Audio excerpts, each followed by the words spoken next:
Okay, welcome here. Good to see everybody out.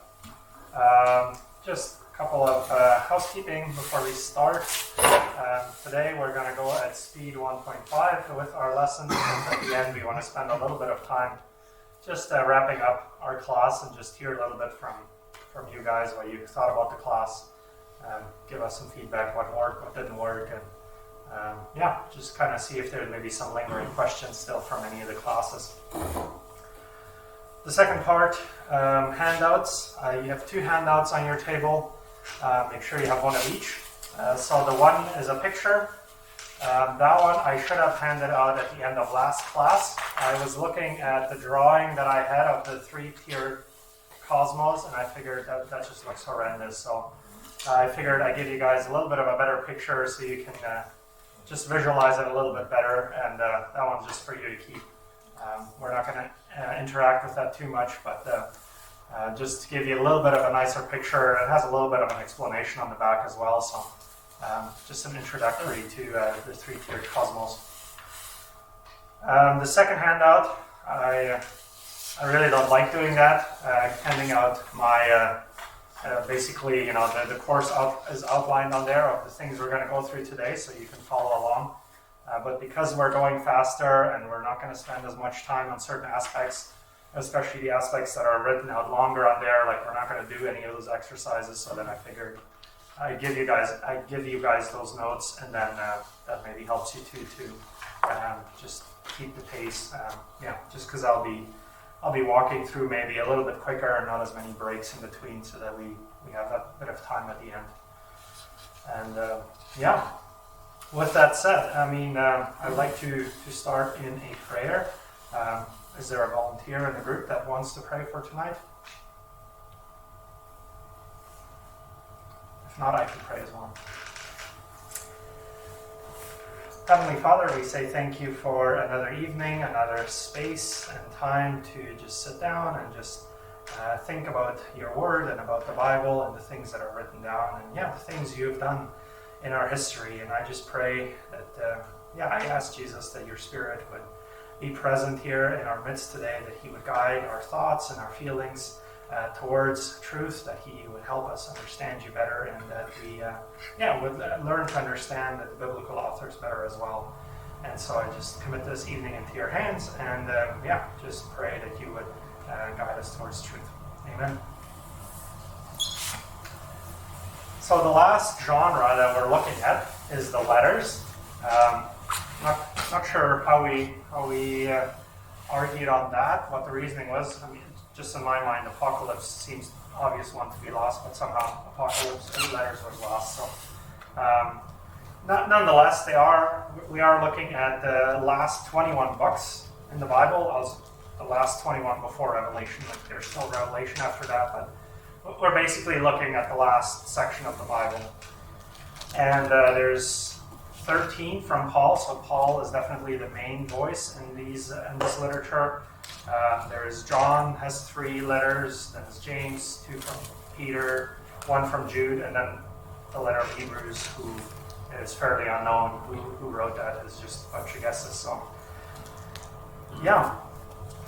this, if Apocalypse was a genre or, a topic that draws the crowds, letters is maybe one that doesn't draw the crowds, because if you have a similar sentiment like me, it kind of feels like I know this stuff, right? Like, out of all the stuff in the Bible, this seems the most relatable stuff. This seems the easiest to read. And because of that, it's not quite as interesting. I'm hoping to squash that tonight and to show you how difficult it actually is reading letters properly.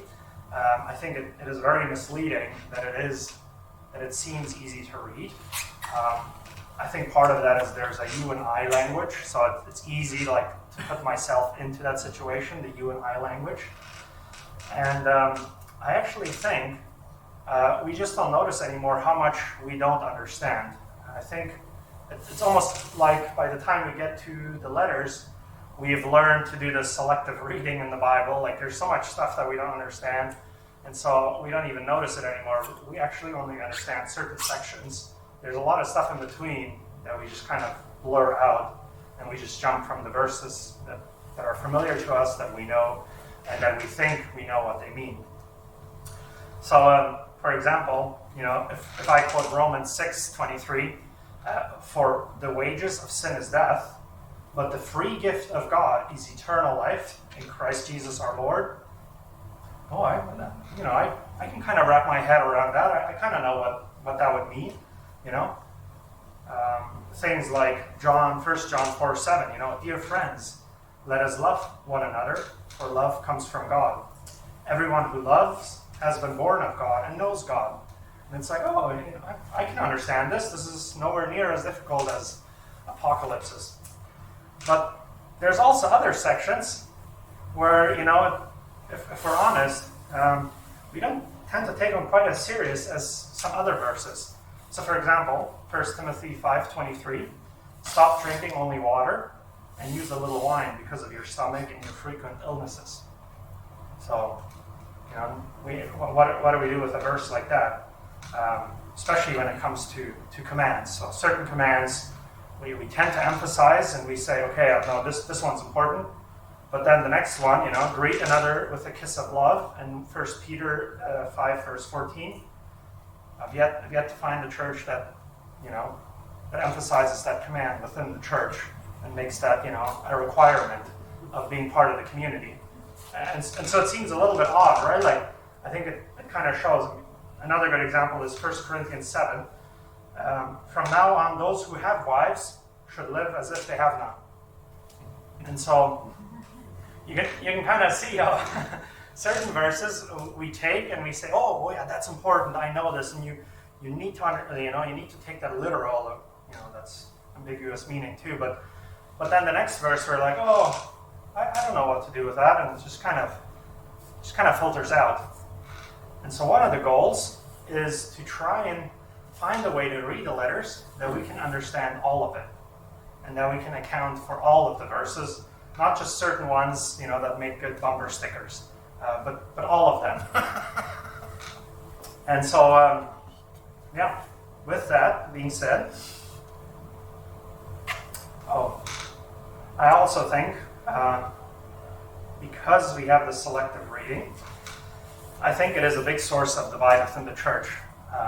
Lots of churches tend to split over things they understand differently, and you can actually, maybe a little, it's not a nice way of saying it, but one way of explaining why we have so many different denominations is different people tend to filter out different verses. So certain verses that my church filters out, or my denomination and thinks they're important to keep, the next one has some of them, but has some other ones and drops some others. And so you get a whole bunch of combinations of different verses that we hold up and that we keep. Yes? Anybody want to have a guess how many denominations there are? 3. In North America? No, in the world. As many as there are grains of sand on the beach.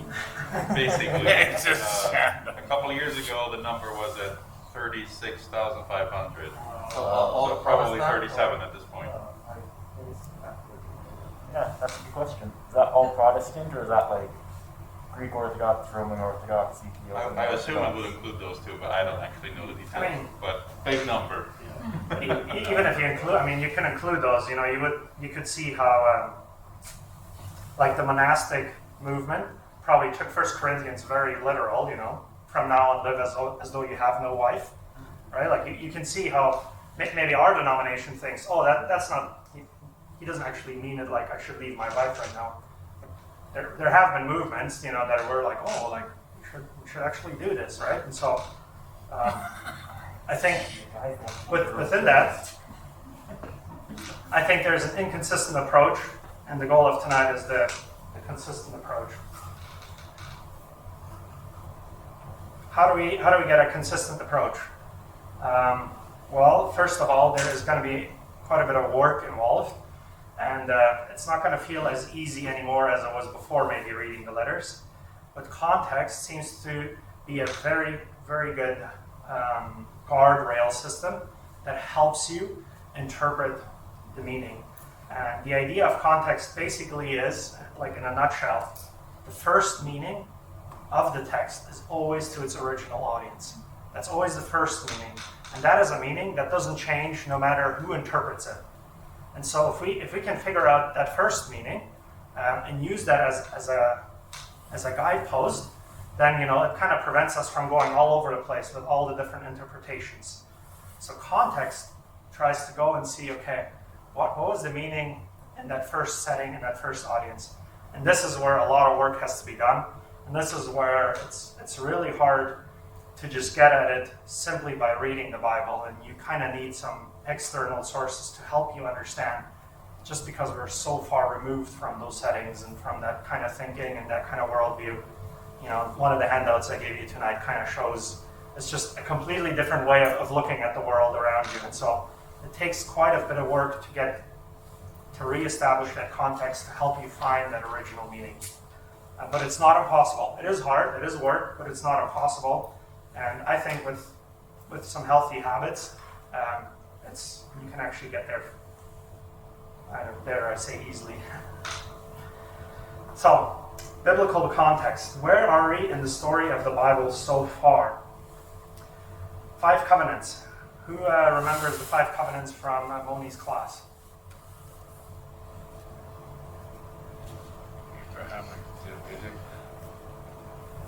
Noahic. So Noahic, Abrahamic, Davidic. There's one between Abraham and David yet. Moses. Mosaic. And then the new covenant is the last one, the one that Jesus makes. So let's just quickly go through those and kind of see where we're at in the storyline, because it'll help you understand why certain things are important in the letters. So you have the Noahic covenant. God, being a God of justice, can't just allow evil to, reign uncontrollably on earth, and so he sends the flood. And but curiously keeps one human alive, and you can just imagine the angels talking. It's like, you think this one's going to be different than Adam, right? Like, what's the thinking here? And then turns out the thing that has changed during the flood is actually God's own heart, right? Like God's attitude changes, where he promises he will never bring destruction like that on humankind again. And I think it's a very important covenant that, thinking of last class, when we think about end times and all these judgments coming, I think it's one we quickly forget, right? Like God promises he will never bring that kind of destruction onto humans again. And so it seems kind of odd, because you're like, well, then how is God going to deal with evil, right? Like surely as a just God, he can't just not do anything about evil. But here God seems to make it harder on himself to deal with evil, because he commits to not dealing with evil at the expense of humans. So then we read on in the story, well, how is God going to deal with it now? We get to Abraham. God picks this random guy, no qualifications necessary other than he has this one trait that we find out later on in the Bible that seems to have qualified him, and that's simply having faith. God tells him, leave everything you have and go to this land, and he does it, right? So it's all God needed was one human to actually have faith in him. And he makes this promise, which is very interesting. He promises descendants to Abraham, but then if you think at the purpose of that promise, it is to bless the nations. So Genesis 12 is a good part of the Bible where you can read up on that. But God promises to bless Abraham and his descendants, but the goal of that blessing is to bless all the nations. And so you're like, oh, okay, so how's that going to happen? So Abraham's family grows, and he has many descendants, and we get the Israelites. And so it's time for God to gather Abraham's descendants, the Israelites, on Mount Sinai. And he lays out how this is going to look like. So then we have the terms of the covenant. So there's the third covenant now, where God tells the Israelites, so I'm going to bless you, and I'm going to protect you. But in return, you're supposed to keep these terms, because if you don't, I will do the opposite. And we read in Leviticus, the reason for God wanting them to follow these laws is for the Israelites to be holy, because God is holy. And there's a terminology that's being used that says God wants Israel to be a kingdom of priests. So it's very interesting. So a kingdom of priests. What does a priest do? He mediates the worship from the worshiper to the God. So they're not supposed to be a kingdom of conquerors. They're supposed to be a kingdom of priests. And you can see again, right, like that goal, that Abrahamic blessing, that goal is still shining through, right? The goal isn't just we're trying to like make Israel the perfect country, but like Israel has a role to play in what God is doing, and they're supposed to be holy, right? The things they do are supposed to set them apart, and that is going to in turn invite the nations to worship God if they follow those terms. So things don't work out so well for the Israelites, and they conclude we need a king. So the reason things aren't working out, they need a king. And God begrudgingly agrees and allows them to have a king. And fascinatingly enough, actually joins in with the movement and comes to one of the Israelite kings and says to David, you know what? I'm going to make another covenant here. From you, there's going to be a descendant. And that descendant, he is going to establish a kingdom that's going to last forever. And he is going to build me a temple like no other. And so then we now are looking for that king.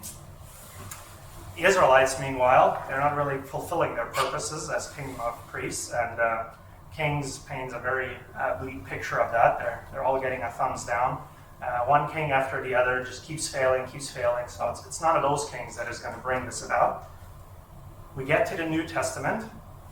You know, Jesus enters the stage, and the Gospels make it very clear this is the king that was promised to David. This is the one that's going to establish the kingdom that lasts forever. He is going to be the one that builds this new temple for God. And there's even a shift in understanding temple, right? Temple isn't a building anymore. You know, in the Gospel of John makes this quite explicit. The temple is the body of Jesus, right? Like Jesus becomes the new temple as well. And that temple then, we see in Acts, is being transferred also to Jesus' followers through the Holy Spirit. So this is where we get to the letters. We have the king. He reigns supreme. He claims authority. So the Davidic covenant is checked off. And we have a way for people to worship God. So we have that new temple going. So the question now is, what do we do now? So the apostles, the followers of Jesus, what do we do now? And so one of the themes that becomes very clear is, well, now that we have this king, we need to engage in that Abraham covenant, that Abrahamic blessing of bringing all the nations to Jesus. So Isaiah 66 is very interesting how Isaiah reflects on the Abraham covenant and what he sees will happen in the future. And the apostles very much clinged on to this. So in Isaiah 66 we read, and because of what they have planned and done, this is God speaking, God says, I'm about to come and gather the people of all nations and languages, and they will come and see my glory. I will set a sign among them, and I will send some of the remnant to the nations. So the remnant here is, like it refers to earlier in the chapter, the remnant faithful of Israel, so it refers to the faithful Israelites. So some of those remnants he's going to send to the nations. And it lists some nations, and even to the distant islands that have not heard of my fame or seen my glory. And then they will proclaim so they, the remnant, will proclaim my glory among the nations, and they will bring all your people from all the nations to my holy mountain in Jerusalem as an offering to the Lord, on horses and chariots and wagons and mules and camels, says the Lord. They will bring them as the Israelites bring their grain offering to the temple of the Lord in ceremonially clean vessels. And I think it's very interesting. And I will select some of them. So some of these nations that are being brought to Israel, to the temple, they're not Israelites, but God is going to select some of them for them also to be priests and Levites. As the new heavens and the new earth that I will make endure before me, declares the Lord, so will your name and descendants endure. So the apostles really latch onto this, and they realize, okay, now is the time for us to go out and get those nations. The king is here, the new temple is established, so we need to head out, right? Like this was never meant to be an Israel-only movement. This was, as far back as we can see, it was already meant for the wider world as well, for other nations as well. And so this becomes an inspiration for many of the missionary movements. So Paul explains in Romans 1, as a bondservant of Jesus, called as an apostle, set apart for the gospel of God, which he promised beforehand. He promised that through his prophets and the Holy Scriptures concerning his son, who was born a descendant of David. So he's connecting to the Davidic covenant. He's like, remember, the Davidic covenant is complete. According to the flesh, who was declared to be the Son of God with power by the resurrection from the dead, according to the Spirit of holiness, Jesus Christ our Lord, through whom we have received grace and apostleship to bring about what? The believing loyalty among all the nations for his name's sake. So it's a little bit wordy, but you can't really see, but I try to highlight it. So you can see, the descendant of David is here. We got to go and we got to get the nations and bring him to the temple. And like I said already, temple has gotten a new meaning now, so we're not going to dive too much into that. So this is the context that the letters are written in. There's a mission, there's an agenda, right? We have a purpose to do. We're being called to go and preach it to the nations. And so whenever you see Paul asserting his, authority or his apostleship claim, it's usually along the lines of you're criticizing me for, Paul says, you're criticizing me for bringing Gentiles in, but this is what I was authorized to do. This is how the storyline progresses. And in that sense, letters are very relatable to our context because we are still in that same context. Jesus is risen. He is Lord. What do we do now? And actually, with that missionary movement, also come out questions like how to run a church. So, we're planting churches, and then, Paul is like, go, on to the next challenge. And then realizes, you gotta go back and, help this church out, right? Just planting them isn't enough, right? You actually gotta help them, develop and grow a faith. And so he's it's almost like he's being held back a bit by the churches, but there's a growing realization too, okay, we need to start to organize ourselves as a church, Jesus is coming soon, and, that whole thing is another thing we can talk about another time, but he's obviously not coming within 2 minutes. So we got to figure out what we're doing meanwhile. And while we're thinking about that, how does it change now that we know Jesus is Lord, right? So what does that mean for our daily lives? And again, right, very much we're in the same context, and we're putting ourselves in the biblical story. We're in that same context where we're thinking, okay, I accepted Jesus, he's our Lord. What do we do now, right? Just sit in our pews and wait for Jesus to come, right? Should we just go and tell everybody about Jesus and then I'm done, right? What do we do meanwhile? So, what we get in the Bible is not a manual and not a code of conduct, but we get letters.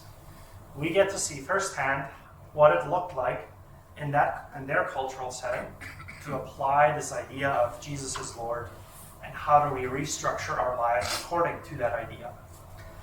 And this is where the cultural context is really important because it's very different from our own. And this is where we tend to have a lot of misunderstandings within that, within reading the Bible. Maybe before I go into cultural context, just briefly a pause. Are we good with biblical context? I know it was very fast. We're taking very big steps here, but I just kind of want to, remind you of the story of the Bible we're in, because I think it plays an important part of what motivates Paul and, and all his doings and what motivates the disciples.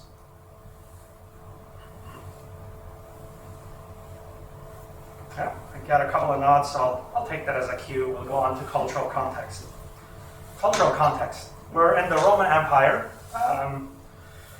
They're a successor of the Greek Empire, so just always good to keep in mind, Greek is still very much around. In fact, the letters are written in Greek and not in Latin just because it's fairly recent, In our time, 2 or 3 years is recent, but in their time, 50 years is fairly recent that the Roman Empire, took over the Greek Empire. And so the Greek influence is still very, very heavy within many communities, and it's actually probably the most common language of the day. Most people are still using Greek. So with that comes a lot of Greek thinking and Greek philosophy, and they pop up in the letters as well. So the way the Roman Empire was structured, you have the emperor, he's the head honcho, he's number one. He was seen as a god and a high priest. So he is this divine power of Rome, that Rome is so mighty and so big and powerful, it's almost divine. And so the divine power of Rome was seen as incarnated within the emperor. So emperor worship was very prevalent, and it was a good way of keeping people in line was, make sure you're loyal to the emperor. So you had these people that would run around and they would announce the good news, Roman rule is here. And with the Roman rule came really nice roads, came a reliant coin system. Inflation wasn't up and down every year. It was actually quite stable. And, Roman gods as well. So, Romans bring basically their way of doing life. They're bringing into the cultures to a certain extent, but they demand loyalty to the emperor. And so, the Roman rule brings peace to the nations. That's the wording that would be used. It's often referred to as Pax Romana. So if you're cringing at some of these words, it's because we know these words and somebody is using them in the letters. Things like a rule bringing peace to the nations, words like bringing good news. You can see how Paul very much taps into the way local issues are being talked about or discussed, and he's using, it's almost like subversive messaging, right? Like he's using the same terminology towards Jesus, right? Like, and he talks about announcing the good news that Jesus is Lord, right? Like he is the Prince of Peace, right? So that's actually a very common way that Paul interacts with this culture, right? Like he takes the things that they do and he reinterprets it in light of Jesus being Lord. Very interesting quote from Michael Gorman here. The book, title of the book at the bottom is there. But I thought that was a very good quote here. But there was a dark side to the Romans' peace that cannot be forgotten. The Romans established and maintained their empire through conquest, subjugation, and intimidation. It was, in other words, peace through war and security via domination. The Romans invaded and enslaved. They moved the conquered in and out. They formed new colonies and refounded old colonies as their own colonies.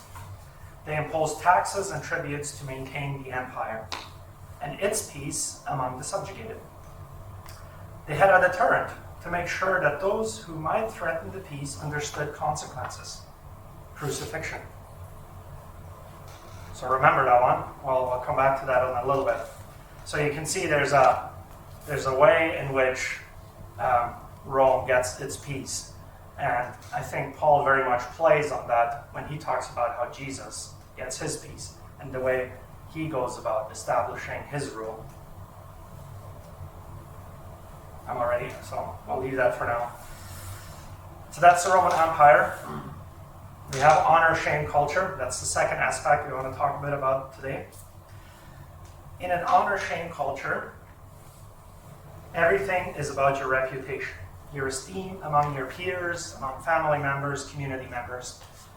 This idea of self-esteem that we are very aware of, that would have been an oxymoron in that time. Like, what are you talking about? Self-esteem? Like you don't have it. You don't give your self-esteem, right? Like esteem is something other people give you. And so you're very sensitive to what other people are thinking and whether or not they're honoring you or whether or not they're shaming you.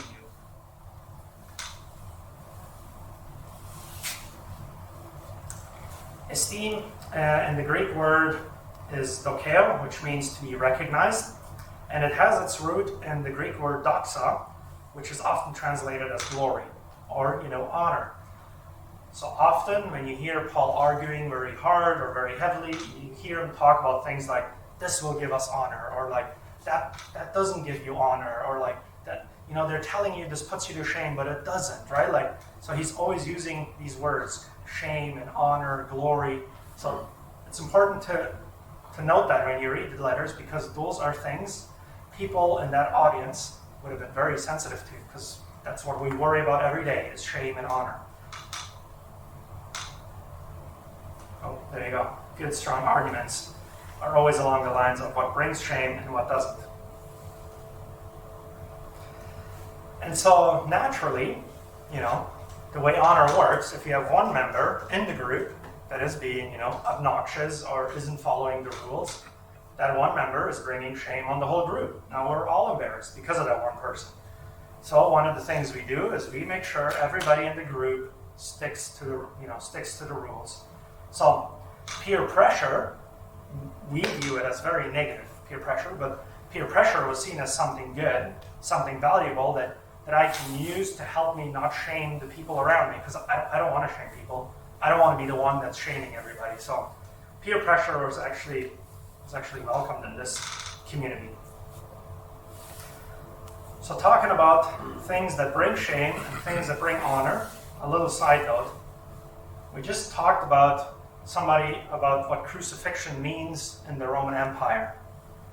How do you think Christians would have felt walking around telling people, my Lord, he's crucified? Would that be something that initially would bring you honor or shame? Like what would be most likely the initial reaction of people, around them when they talk about Jesus being crucified? Probably along the lines of shame, right? So this is very prevalent within the letters, right? That people are very sensitive to this, that Jesus is crucified, right? This is a little bit shameful. And the apostles actually turn that around, and they actually talk about the crucifixion being, it's like Jesus' enthronement, right? Like that's his ultimate glory, right? Like the exact opposite. So you can see how shame and glory, like how they always play off of each other here, and how that's a very important issue within the letters. Oh, I actually have an example here. Good. Romans 5. Not only that, but we rejoice in our sufferings. I just talked a little bit about, people are sensing the fact that, this is a bit shameful that Jesus is crucified. Knowing that our suffering produces endurance, and endurance produces character, and character produces hope, and hope does not put us to shame, because God's love has been poured into our hearts through the Holy Spirit who has been given to us. So I said, suffering, I bet they probably were suffering quite a lot, because remember, adherence to the rules was very important. And they would have probably experienced a lot of peer pressure to let go of this silly Jesus thing. Like, it's shameful, right? Like, you're not only shaming you and, your little group, you're shaming our whole community, our whole city, right? Like, because now we're known as Jesus followers, right? So, yes? It reminds me of, I don't know exactly where that verse is found, but Paul says, I'm not ashamed of the gospel, which makes much more sense having this background, right? Because it would be normally, you would be hesitant to talk about it because your leader is a delinquent, and he says, no, I'm not ashamed of it. Yeah, very, very good point. And it's also a very famous verse, right? So puts a whole new spin on that verse, right? Why he emphasizes that so much. It's interesting that he uses the word crucifixion versus today, if we had our leader would be martyred, and that would be like a positive thing. So we would go with that slant to make it sound better, but he still stayed with he was crucified. Yeah. Yeah, that's a very good point. Yeah, thank you.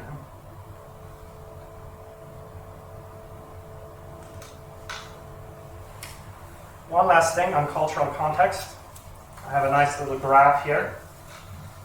Hierarchy and patriarchy. So this graph might be it. Don't worry about the little written part. But can you make out the general shape of it? It's like a pyramid, but it kind of concaves a little bit at the bottom. So on the bottom, that axis is numbers, so the amount of people, and then the y-axis, vertical, that one is power and privilege. So the higher up you are, the more power and the more privilege you have, and the lower you are, the less power and privilege you have within society. And then the wider the graph, the more people are within that area of power and privilege. So, let's see if I can. Whew. I got a new toy today. So you can see, not even halfway up. If I were to cut it off right here, that's about like 80 to 90% of people are all like way down on this graph.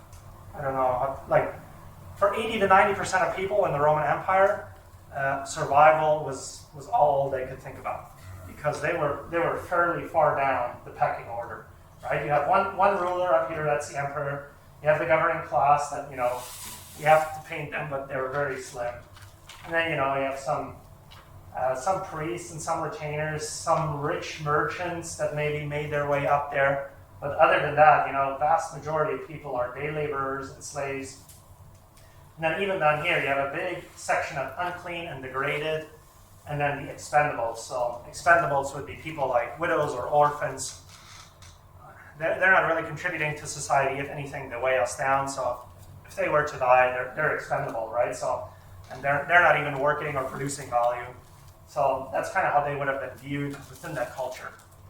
So, contrast that to the way the Bible talks about widows and orphans. Like, this is number one priority, right? Like, you can see how people within this graph have their sights focused up there and be like, if I just work hard enough, I can make it my way up, right? Like, tunnel vision to the top. And the gospel actually turns it around, right? Like, puts it upside down and says, let's just make sure the people behind us are coming along. And so that is one of the ways that the Christian movement was very, very counterintuitive in its early days. You wouldn't bother with the expendables. You would always look up to people on top, because the way that patriarchy works, you have the one guy in charge, and he collects honor, and his honor then falls on the people below him, and so we all benefit.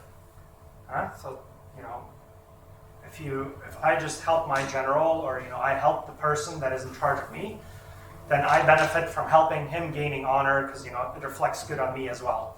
So there's this selfish intention to that, and the person in charge has good incentive to sort of treat his subordinates well, because he doesn't want them to shame. I don't want them to shame me. My honor is very important to me. So one of the ways this patriarchy is reflected was in the household. And we have very explicit ways of talking, or where people explain how a household should work in the Roman world, like a proper Roman household. You have the male, the free male is the head of it, and he collects honor for the whole family, and the family benefits from it. And he takes care of his wife and his kids and his slaves, because if he doesn't, they might bring shame on him. So better he take care of them. So it's wise to take care of them. And the wife and the kids and the slaves, if they want to have honor, they better help the head. So you can already see where Paul has that subversive messaging going on again in his household code, right? Like he doesn't disregard it. He doesn't say like, we're done with all of this. Put the kids in charge. No, like he's like, you know how that man is the head of the household. Like he should love his wife. Like he should treat her the way Jesus treats us, like self-giving, selfless love. And so that would have been like, why would I do that, right? Like, why? I'm the one in charge. I'll feed her and I'll help her, but so that she can help me bring honor, not out of selflessness. So I think you can see how the cultural context helps you see how certain principles are being applied within the context. For us, it is so far, that context is so far away. When we read the household, we think, oh, he's promoting patriarchy. He wants us to like keep this old system, where the man is at the top and the woman is down below. Like that's what he's asking for. And it's like, well, like hang on a minute, right? Like, what would have been the first meaning? What would have been the meaning for the first audience that read this and understood this? Would they have seen it the same way, or would they maybe have thought, looks, it almost sounds like Paul is underlining something here. So, in that sense, I think cultural context helps us very much seeing, what was the earlier message. And like I said, subversive messaging, something Paul uses all the time, right? Like he uses something that people understand in his daily life. That's cultural context. Again, that was a bit quick, but do we have any questions, any comments?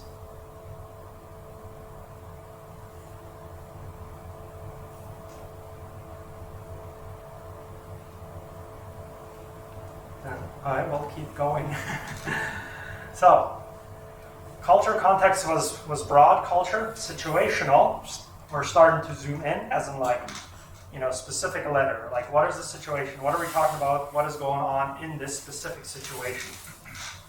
So, one of the things to notice is that we're reading a letter. A letter has a purpose, an occasion, a motivation. Like, there's a reason we're writing a letter. We don't just randomly just write a letter and maybe hopefully somebody reads it. Like, no, right? Like, we send a letter and there's like we're addressing somebody specific. And there's something we want them to understand, right? So that's important to keep in mind. So, in establishing a situational context, one of the skills, so there's two main skills we want to learn. First one is reading it as a whole. Unfortunately, we're swimming a bit upstream with this idea because many Bible reading plans always divide things into chapters, and that's not a bad thing, but getting in the habit of reading a letter whole is very important in getting an overall sense. Like, what is going on here, right? Like, things like, is Paul angry or is he happy? Like, because that might affect how he says things, right? Like, is this a sensitive situation? Is he slowly trying to, like, convince them of something, or is this like a confrontational situation? So reading the letter as a whole kind of gives you an overall sense of, okay, like, we're in this kind of mood. I think, this is kind of what is going on there. And then the second part, which is called mirror reading. So this idea basically comes, we have the book of Acts. Book of Acts fills in a lot of information that we don't have, but we really don't know what the context is of these letters. And we also only have one-way communication, right? Like, the way to compare it is if you're listening to somebody on the phone, you can't hear the other side, you can only hear this side, right? So you have to infer a lot of things of what the other person is saying. And surprisingly, you can actually do that quite a lot, right? Like, if you pay attention, how they're saying things, what they're saying, like what is following up that sentence, you can kind of tell, oh, that other person must have said this, or that other person must have responded like that. And the same thing we can do with letters. We take statements, we take certain arguments, and we look at them and we say, okay, like, why would Paul have said it like that? Or why would he have mentioned this? So, for example, and again, right, like, we're not going to delve too much into this, but to use the commands, is a very, very common one. We have a command that says, I only pick controversial ones, so I'm sorry, but we have a command where Paul says women should be quiet and listen. And so at first you're like, whoa, right? Like, why does he say something like that? And or like, is he against women in the church, or what's going on here? So what's going on is a very good question to ask, because usually when you have a command, why do you give a command? Why do we have bylaws? Because somebody isn't doing it, right? So if he says things like, be quiet and listen, we can infer they weren't doing that, right? So already helps you to paint a little bit of a picture. He doesn't just say, be quiet, he also says to listen. Cultural context, we can add women. Women generally don't listen, right? Like, they're not supposed to learn. So we see a similar situation in the Martha and Mary story. There's a lot of shame and honor going on there, right? Like, Mary is bringing shame on the family for sitting and learning from Jesus, because that's not what women do, right? They're not supposed to do that. So anyway, so command, whenever somebody commands something, you can infer they're not doing it. That's why he's commanding it. Same with, a denial. If he's denying something, he's like, oh, somebody's accusing him of something, right? Like, if he's denying somebody said this and this, and then it's like, but that's not true. So then if somebody says, oh, that's not true, then you're like, oh, he's denying something, somebody's accusing something. From tone, you can infer things from the frequency, right? Like, as you read the whole letter, you're like, is this coming up over and over again? And is he consistent on this? Is one other point. And then number 5, historical plausibility. Like, is it possible? Now that I've went through these steps, and I have some questions for you on the handout that help you like go through these steps. Now that I've gone through these steps and I've painted as sort of situation, so I know kind of what's going on. Is it historically plausible, right? Or am I out to lunch with my idea here? So that's how mirror reading works, and it helps you get a little bit at the context of what is going on in there. Any questions on situational context? So yeah, normally, I pause and we do an exercise. I give you the handout and we read a passage. I encourage you to try it at home. I think you'll find it really helpful, and it'll be a really good railguard to going nuts with interpretation of let's just first see what is going on in here and what he's trying to say before I assume a lot of things, right? Question. When the letters are written and organized in the scriptures, like you got, say, 1 Peter or whatever, is one chapter or the whole thing just one letter? How have they organized it? Is that like each book is one letter. So I'll get to that in a little bit here of how letters were written. But yeah, each book is one letter, and we'll talk a little bit later about it. Unless explicitly stated so, each letter generally has one purpose, right? So, but Paul will be very explicit. Okay, so now another thing. Like 1st, 2nd Corinthians, sometimes they're like exchanges, right? We just have this one side that comes from Paul. Yeah. Sometimes even maybe there was an exchange in between that was from Paul that's missing, and then we have the 2nd Corinthians, which maybe was 3rd Corinthians or something like that. Yeah, there's definitely we don't have all the letters that Paul ever wrote. Yeah. From the exchange between and Corinthians. not all the letters that are mentioned in the New Testament we actually have in the New Testament. So that, for example.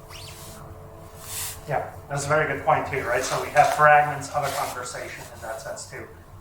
So I think what I read up on, the Corinthians we have might actually be 2 and 4 that Paul has written. So there might be a 1 and there might be a 3 that we just don't have, right?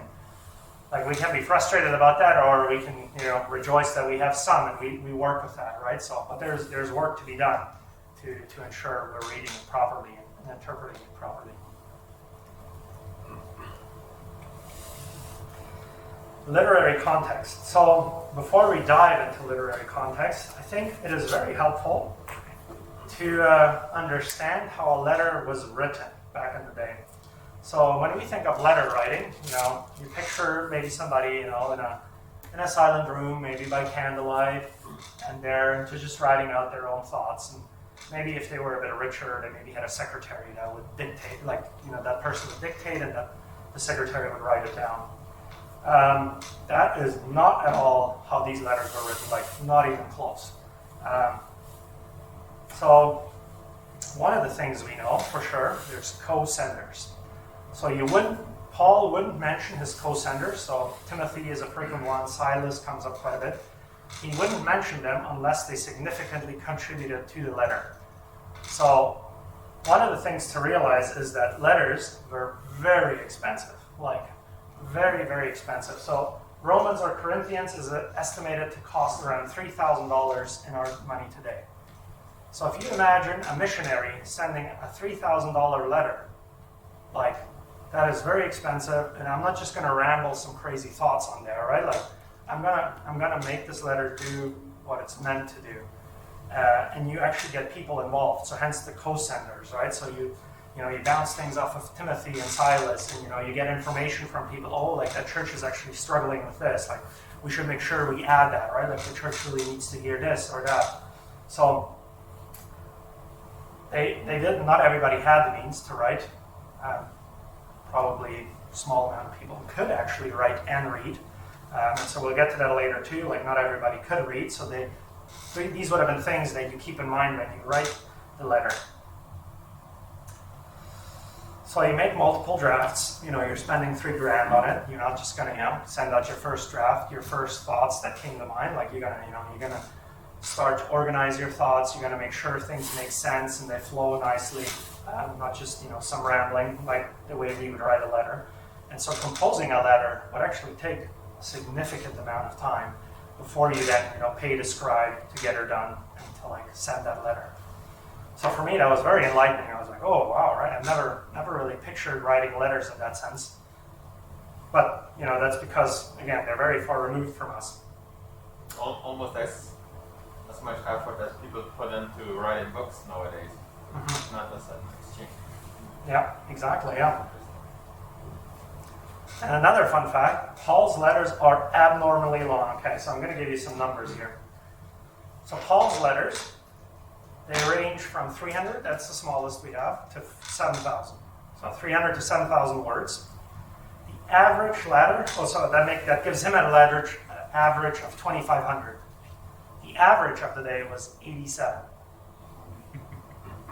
Right? So 87 was the average because it was expensive. Not everybody, this is not something you do for fun unless you're really rich, like people like Seneca and Cicero. If you know your Romans, they're important political figures. From them, we have a lot of letters, and they come somewhat close to Paul. So, Seneca is closest with an average of 1,000 words per letters. But even that is, it's not even half of Paul. Paul is 2,500. So, just something to keep in mind, right? Like Paul's letters are abnormally long. And I thought that's quite crazy to think.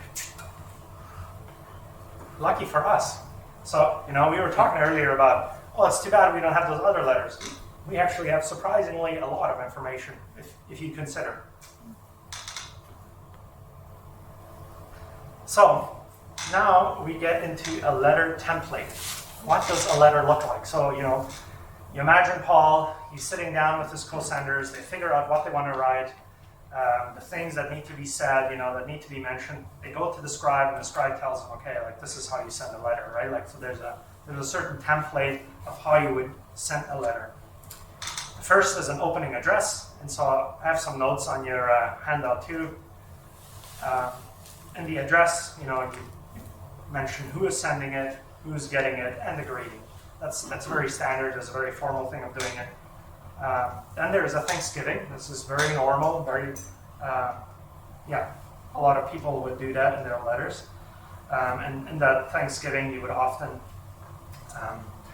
say thanks to the gods. Within the Christian movement, you would say thank you to God or Jesus. But in the Roman world, you would thank certain gods because of something they had done. So one of the things here to notice is there's letters in the Bible where Thanksgiving is out. It's missing. And that is something to notice. Why nothing to be thankful for, Paul, right? Sets an interesting tone, doesn't it, right? He's throwing formality out the window and he's getting to the point because he has something to say. So in that sense, it's really helpful to have this template to know, okay, first you have the address, then you have a Thanksgiving, and then we have the body. And so the body generally deals with all the things that we want to deal with. And, since you're spending $3,000, you're going to make sure that Thanksgiving often already sets you kind of up of what's coming, right? So even if you read the Thanksgiving and you pay attention, you'll already get hints of what is to come within the letter, of certain key issues that Paul wants to talk about. And he does that throughout his whole letters. He's really good at that. He always incorporates things. So if you see certain things that appear in the Thanksgiving and then keep reappearing in the body, this is a core issue, right? This is one of the core things that motivated this letter. With that letter, and I kind of mentioned it earlier, not everybody could read. So this wasn't a letter that I send and it's sent around in the church and everybody has their turn reading it. Few people could actually read. For example, the book of Romans, there's a woman named Phoebe. She is put in charge to read out the letter, so she could read. And in that sense, when you write the letter, you would write it in a way that would make sense reading it out loud. So you might have heard this before, but it's actually not a bad habit to read the letters out loud, because that's what they were designed to do. They weren't designed to people going through it and just filtering out certain verses and keeping them in isolation. It's almost like almost like reading a sermon, right? They were meant to read out loud. It was in place. For example, when the church gets together and it's Paul sent a letter. Okay, we all get together, everybody quiet, and now it's being read. And one of the things with that too is when you would send a letter, somebody like Paul, you would send it with somebody that you trust knows what this letter is supposed to say, because, we're dealing with a letter. The level of communication is very limited versus in person. If I'm in person, I have chances to respond to your questions and, kind of gauge the mood a little bit. I can't do that if I write a letter. So, because there's that limit of communication, you would entrust the letter to somebody that you trust very deeply, and you think this person knows what I mean when I write it like that, right? Like that person's going to make sure people will understand it correctly, and that person will help them, will answer questions that people might have. So again, if we use the example of Romans, right? Like Phoebe is entrusted with this, so she must have been somebody that Paul was quite close with, and that Paul trusted quite deeply to know what he was trying to say. And Romans, I don't know if you read it, but it's quite complicated, and to this day, we still have challenges. And then when I say we, Christian as a wider community, in understanding some of the things, right? Like he's going quite to town on that one. The other thing, oratory speeches, Greco-Roman tradition of rhetoric. So one of the things that was very famous within the Roman culture, Greece, Roman culture, is the use of rhetoric. And rhetoric is something you use when you're trying to get a response from your audience. Like you're talking in a way, I'm not just transmitting information to you, right? I'm not just giving you information and then, now you deal with it. No, I'm trying to get you to do something. So letters make sense, I'm writing a letter because I'm trying to get this church to do something. So either I want a certain action to be done, that's one thing. I want a certain decision to be made. Like I want them to decide this way or versus that way. Or I want them to agree on certain values. I'll be like these are good values and those are bad values, right? Like, this brings honor, this brings shame. So those are kind of the three categories. Important to notice is it was meant to elicit a response. So if you think Paul is quite forward sometimes in his letters, like he's quite harsh or he's quite direct, that is on purpose, because that's how he was taught to talk. If you want a response from your audience, you talk like that. You use that rhetoric. Again, reading out loud, and it was meant to elicit a response. And then the final is the closing, usually greetings to people. Closings are really helpful for mirror reading. Remember when we talked about mirror reading earlier? It helps you understand who are the people involved, what is going on, where is Paul going, where has he been. Usually there's travel arrangements within that, and interesting little notes that help you establish a situation. So closings in that sense are very helpful.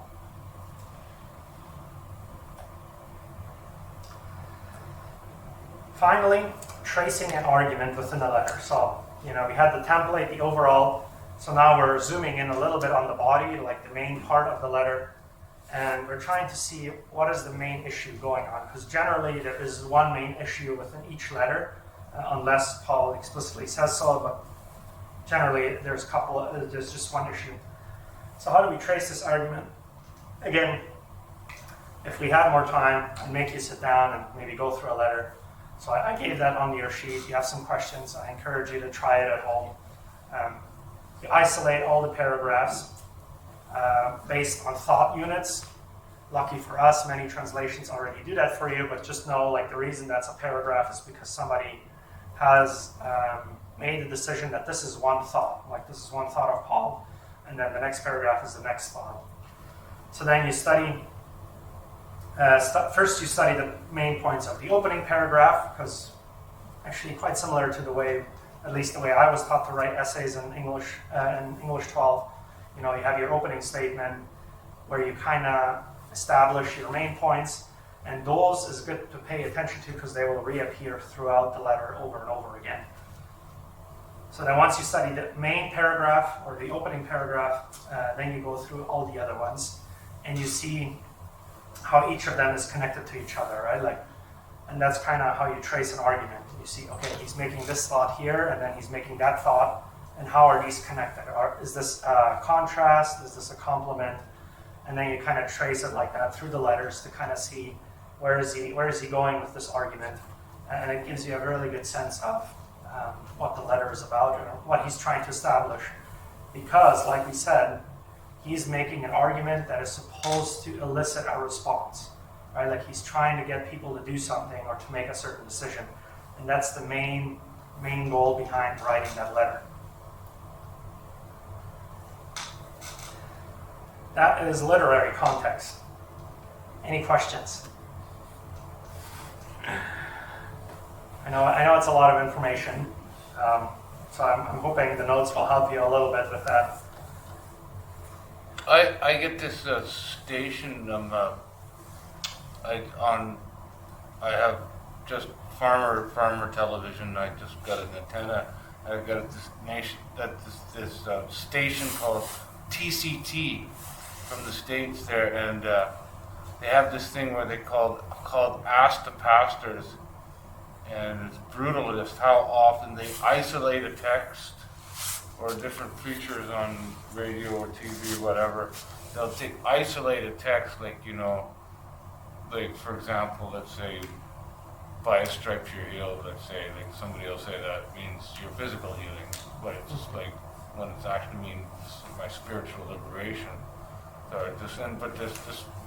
So this is the broad scope of what you're seeing is seeing it out of the whole. I mean, like in Romans, did you receive the Holy Spirit by the works of the law or by the hearing of faith? So he expounds upon that, what it means to have a relationship with God in that context of that whole thing, where he's saying, splitting the saying, why are you confusing the law with the grace of the Lord?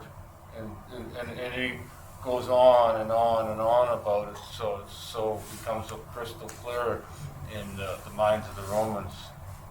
Yeah, no, thank you. Well, one of the things, and Scott just reminded me of that with his comments, one of the things to keep in mind timeline-wise, most of the letters predate the gospel accounts. So if you ever notice a discrepancy between the two, the gospel accounts most likely were already a reaction to, okay, there's lots of stories out there, like it's kind of crazy, let's just sit down and let's just establish what actually happened and how, and you can kind of get that tone when you read the gospels of, we're trying to get certain things across, and you can already see how certain issues address issues that were prevalent within the church, or certain ways of thinking that had creeped into the church already, and the gospels are trying to set the record straight. So my favorite example is when Paul talks about how Peter was the first one to see Jesus alive, resurrected. And if you think about it, you're like, wait a minute, right? I just read the Gospels, and that's not quite accurate. So one of the things, and again, we have to infer some things, but why would Paul say something like that? The odds are that was probably, at that point, that was the tradition. Because it was very shameful to have a woman be your key witness. You kind of want a man to be a key witness. So the tradition that was spreading around the church already was, Peter was the first one to see Jesus alive. So not that Paul willingly embraces this tradition, but that's just the way people were talking, and he just kind of mentions it on the side. Remember, Peter was the first one, right? He doesn't really know what he's saying, and kind of what I'm trying to get at here. He's just kind of saying it on the side. But if you do a little bit of mirror reading, you can see, okay, that seems to be the tradition. So now you go back to the Gospels, and the Gospels are trying to set the record straight. Very fascinating to watch. It's one of the things that is very consistent in the Gospels, is that it was the women who saw him first. And so I think it's a very interesting thing to notice about who saw Jesus first, and it also shows how heavy the honor and shame culture influences people, right? And how hard you're swimming upstream with some of these new ideas and these new ways of thinking that for us they're common sense already, right? Like, I mean, love your wife, I mean, of course, like why else would you get married, right? Like you marry somebody you love, right? But that wasn't always like that, right? Like people didn't necessarily always marry who they loved, right? So for somebody to say that, it's quite revolutionary in certain senses, right? So it is helpful to find the original context.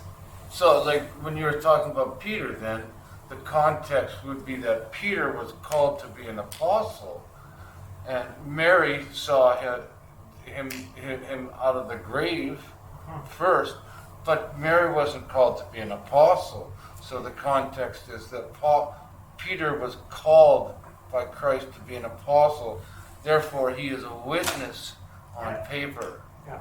So the emphasis was on the fact that he had seen Jesus risen.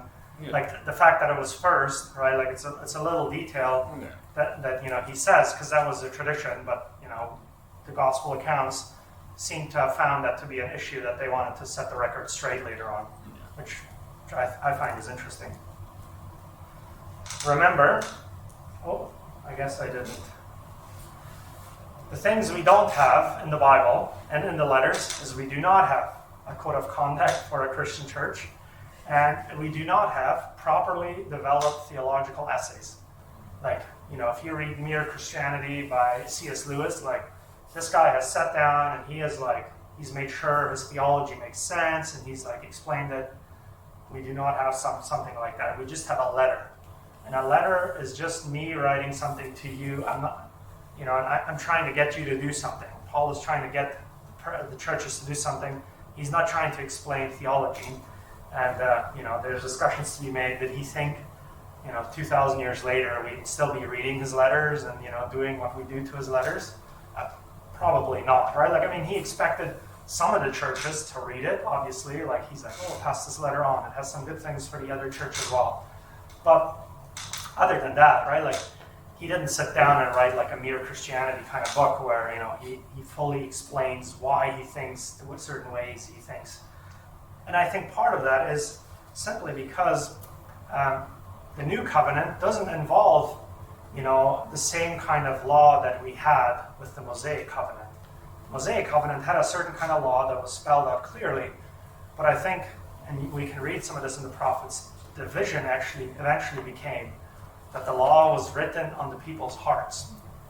And so Luke makes a very, very important point in Acts that the church is to be guided by the Spirit. Like the Spirit of Jesus is the one that guides the church, not a code of conduct, not certain theologies that are being laid out.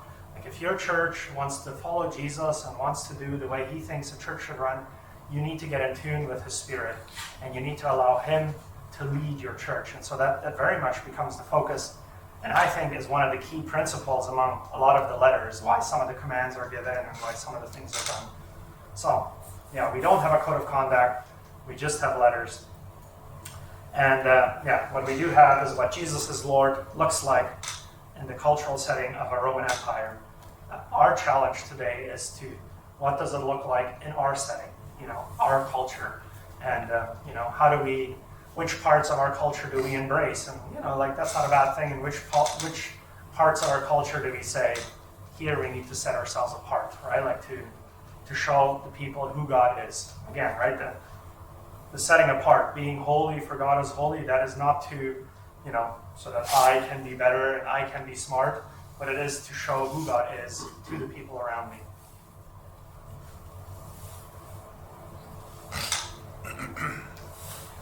Okay, that is the letters for you. I'll give one more chance for comments or questions if there's any out there.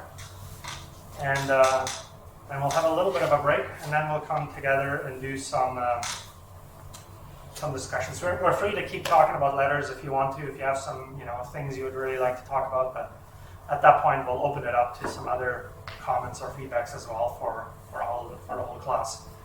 Tony is here, Ronald is here, so you can feel free to ask questions about their classes as well.